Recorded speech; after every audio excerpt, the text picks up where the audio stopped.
नजर देखा। इसके बाद विद्युत उसी सहजता के साथ वहां से जाने लगा। लेकिन कोई तो था जो वैद्य नजूमी की ये धमकी सुनकर गहरी नींद से जाग गया था। वो और कोई नहीं, विद्युत का दिव्य नाग नागेश था। जब बुजुर्ग नजूमी ने देखा कि विद्युत उन्हें साफ तौर पर नजरअंदाज कर रहा है तो उनका चेहरा गुस्से से लाल हो गया। असल में वहां मौजूद सभी लोगों को पता था कि विद्युत कितना बेरहम है। उन सभी को रहस्यमयी गुफाओं के बाहर हुए उस तगड़े मुकाबले के बारे में पता ही था, जहां उसने अपने से अधिक ताकतवर और ऊपर की रैंक वाले एक मूल रैंक के योद्धा तक को बड़ी बेरहमी से जान से मार डाला था। इसके विपरीत बुजुर्ग नजूमी चूंकि इस साम्राज्य के नहीं थे, इस वजह से वो उस मुकाबले वाली घटना से अनजान थे। अगले ही पल उन्होंने अपनी शक्तियों को बाहर निकालकर विद्युत पर एक ताकतवर शक्तियों का हमला कर दिया। बुजुर्ग नजूमी को हमला करते देख गिरजा के चेहरे पर मुस्कुराहट नजर आने लगी। उसके तो मन में जैसे लड्डू फूटने लगे थे। उसने मन ही मन कहा, बहुत शौक है ना तुझे हीरो बनने का। अब देखता हूं कि तुझे इस ताकतवर बुढ़ाऊ से कौन बचाएगा। एक ओर जहां गिरजा के चेहरे की मुस्कुराहट बढ़ती जा रही थी, वहीं दूसरी ओर उसके बगल में बैठी नाज मुस्कुराते हुए आराम से अपने हाथ में वाइन का प्याला पकड़े अपने सामने के नजारे का आनंद ले रही थी। नाज को यूं मुस्कुराते देख गिरजा ने अपने चेहरे पर शातिक मुस्कुराहट के साथ नाज से कहा, तुम्हें क्या लगता है विद्युत बुजुर्ग नजूमी के हमले से बच जाएगा? बहरहाल नाज गिरजा की बात के पीछे छिपे व्यंग्य बाण को बखूबी समझ रही थी।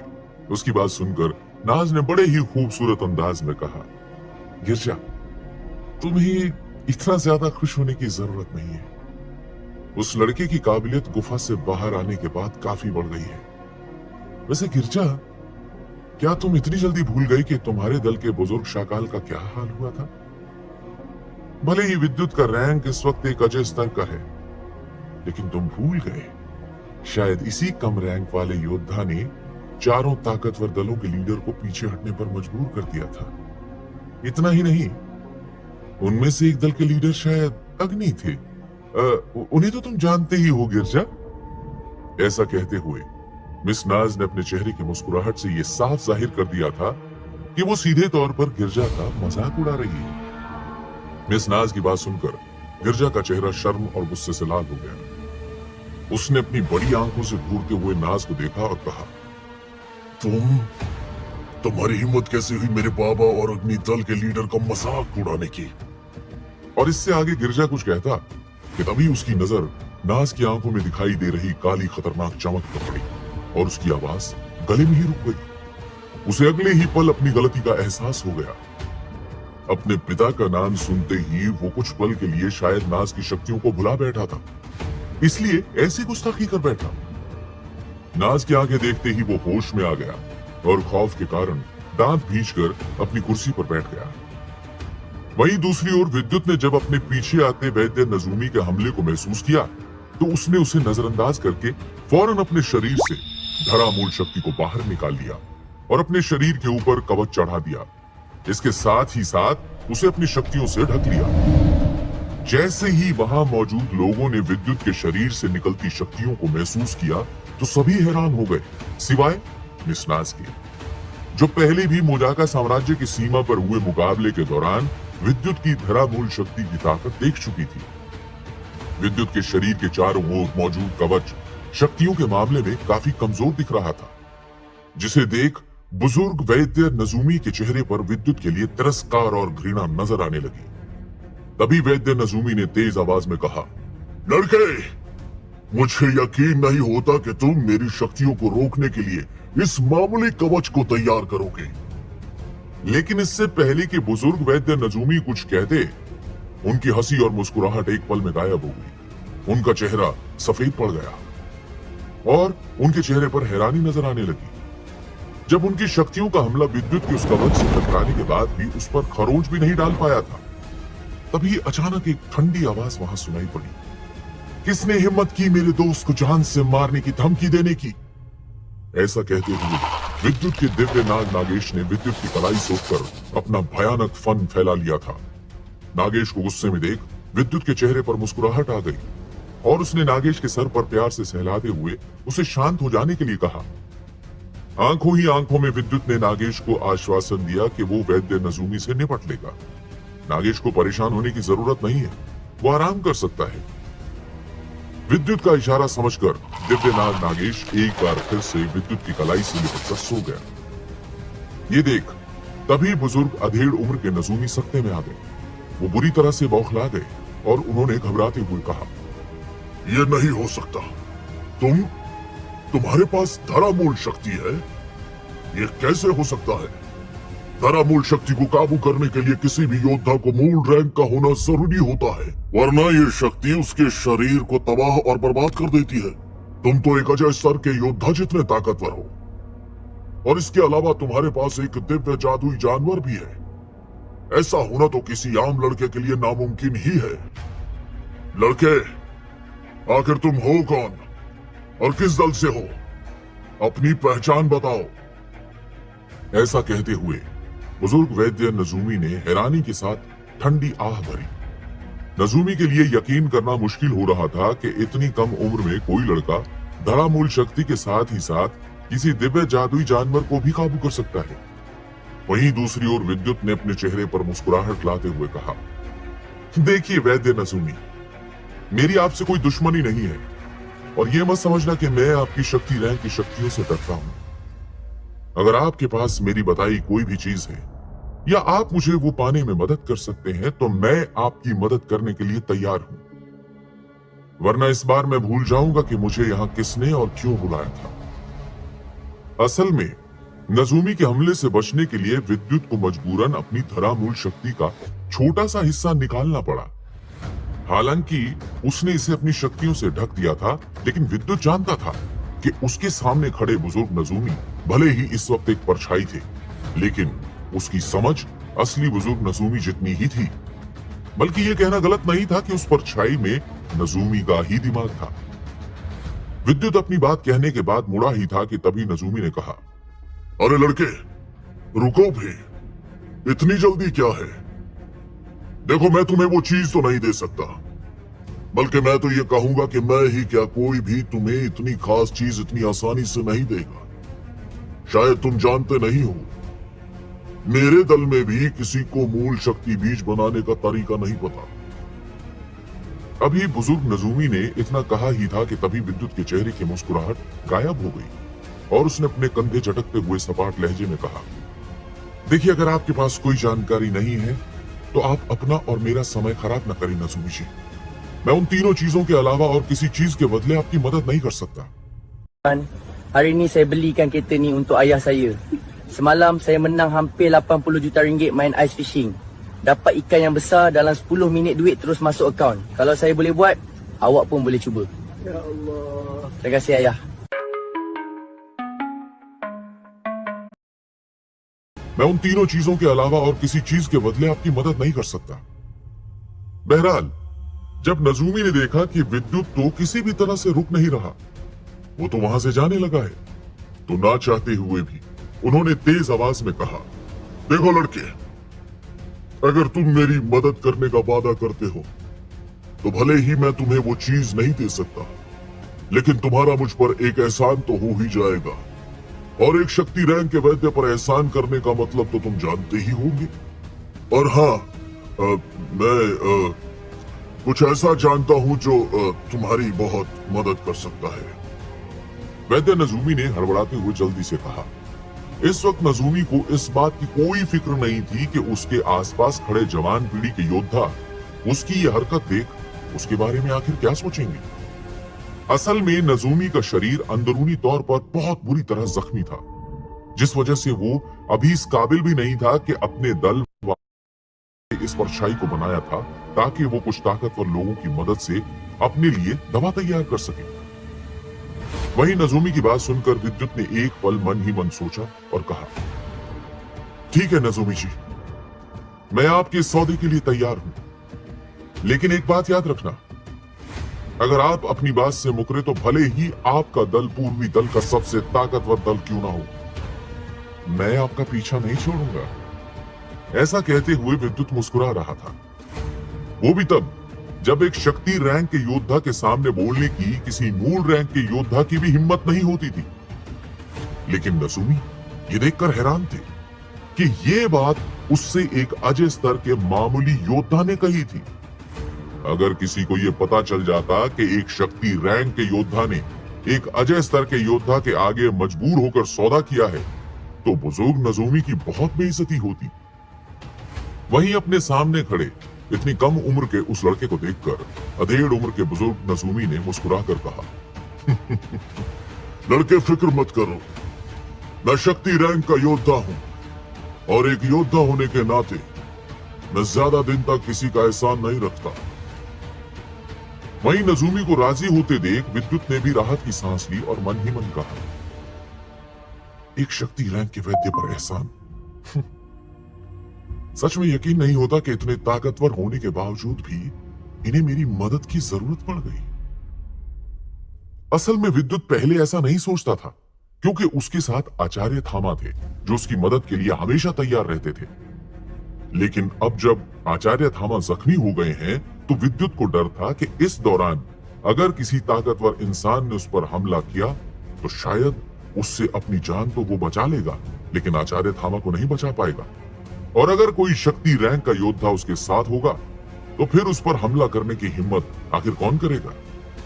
यही सोचकर विद्युत के चेहरे पर मुस्कुराहट आ गई, लेकिन उसने अपनी इस मुस्कुराहट को सभी के सामने जाहिर नहीं होने दिया और वहां से चलकर जाने लगा। वहीं विद्युत को जाता देख और अपनी मदद के लिए राजी होता देख नजूमी ने एक राहत की सांस ली।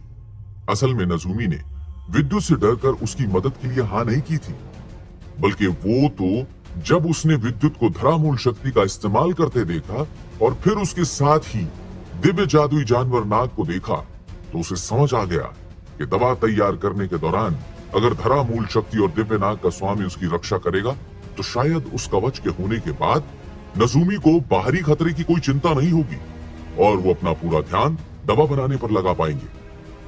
हालांकि बुजुर्ग नजूमी किसी शक्ति रैंक के योद्धा की मदद ले सकते थे, लेकिन वो जानते थे कि इस वक्त उनकी शक्तियां इतनी कम थी कि वो अपने से अधिक ताकतवर योद्धा पर ना तो भरोसा कर सकते थे और ना ही इतने कम वक्त में उन्हें इस साम्राज्य में ऐसा कोई और मिलेगा।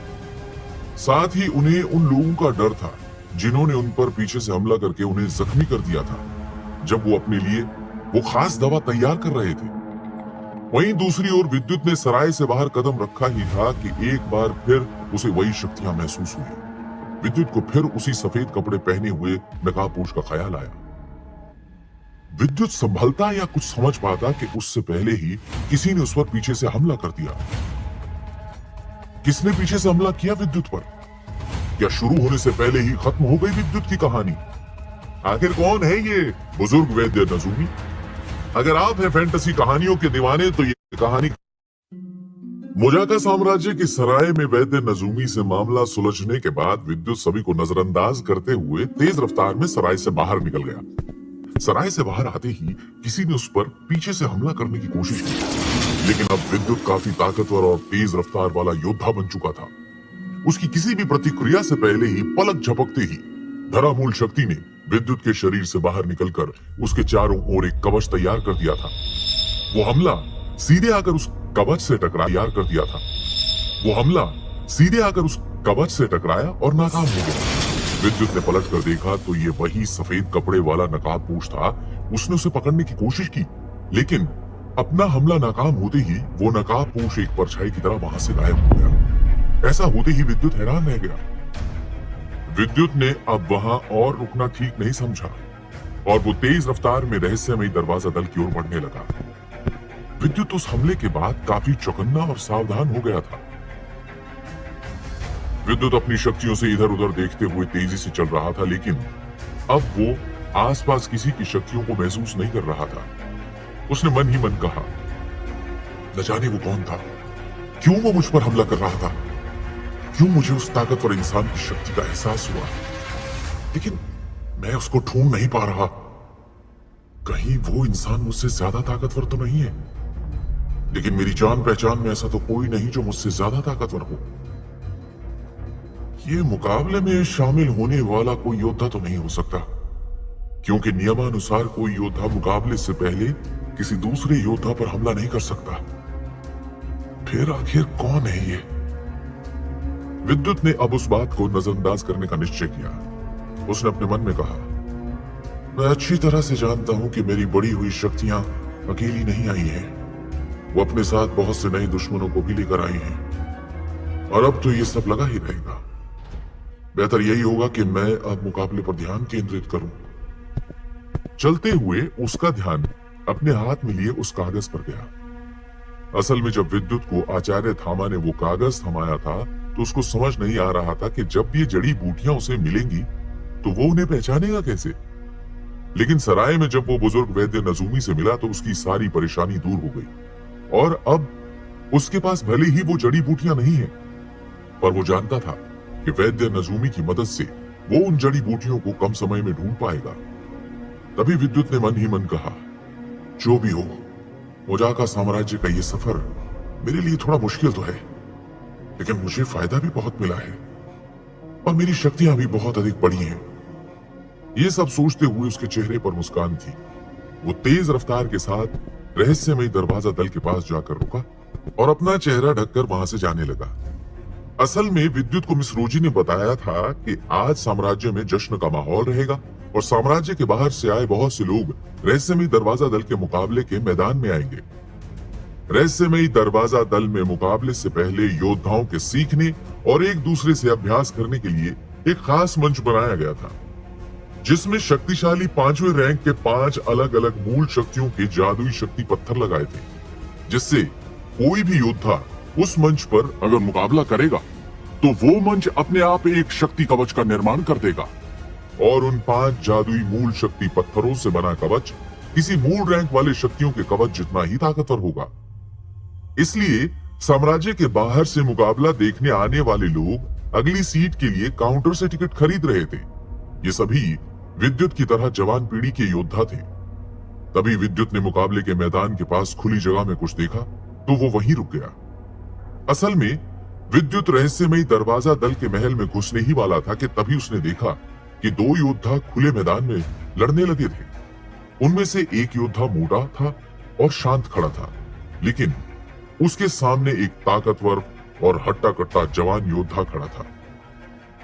मोटे योद्धा को चुप और शांत खड़ा देख हट्टे कट्टे योद्धा ने कहा, देखो दोस्त, तुम कहीं और बैठ जाओ। अभी मैं यहाँ पर बैठा हूं तो तुम कहीं और जगह ढूंढ लो। ऐसा कहते हुए उस योद्धा को अपनी 6वीं रैंक की शक्तियों का गुरूर हो रहा था और वो घृणा भरी नजरों से अपने सामने खड़े मोटे योद्धा को देखकर कह रहा था। तभी वो मोटा योद्धा चेहरे पर सरकास्टिक स्माइल के साथ हंसने लगा और उसने कहा, देखो, मैं दूसरी बार नहीं कहूंगा। मुझे फर्क नहीं पड़ता कि तुम यहाँ पर कब से बैठे हो। उठो और मेरी जगह खाली करो।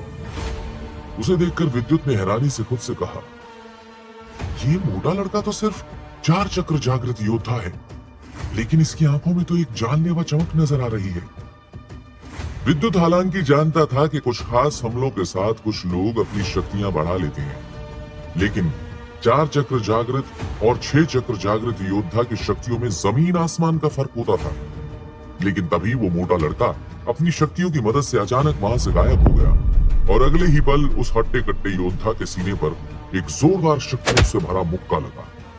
उस तेज रफ्तार और शक्तिशाली हमले को देख विद्युत अपनी पलकें झपकाते हुए बोला, ये किसकी शक्तियां हैं? और अगर ये शक्तियां इस लड़के की हैं, तो इसकी शक्तियों की काबिलियत काफी लाजवाब है।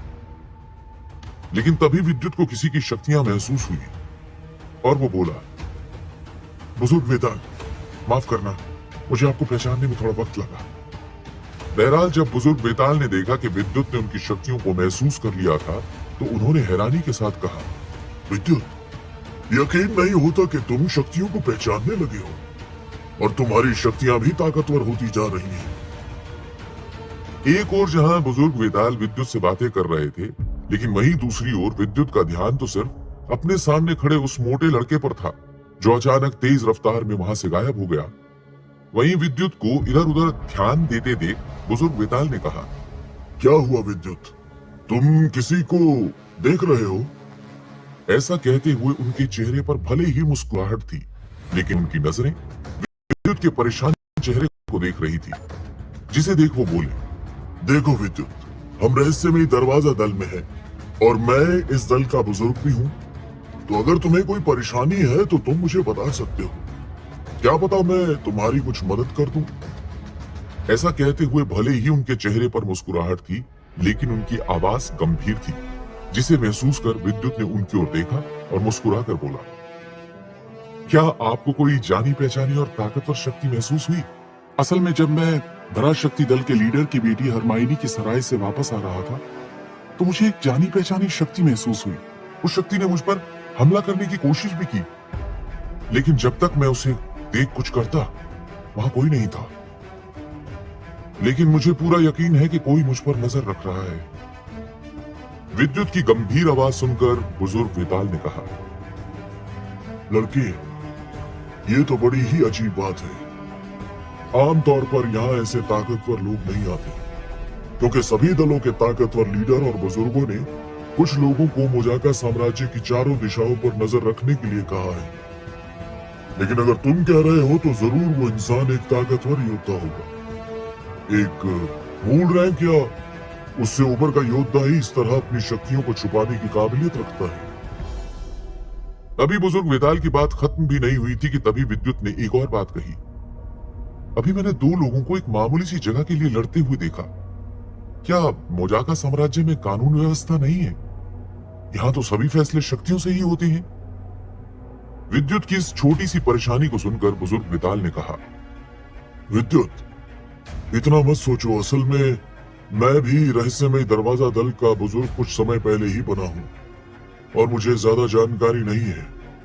लेकिन कहा जाता था कि रहस्यमय दरवाजा दल असल में एक ताकतवर साम्राज्य और दल का हिस्सा था, जिसमें तुम्हारा इंद्रपुरी साम्राज्य भी आता। When your sore throat is so bad that even drinking water is painful. This is a sign of throat infection. You need Strepsils Max with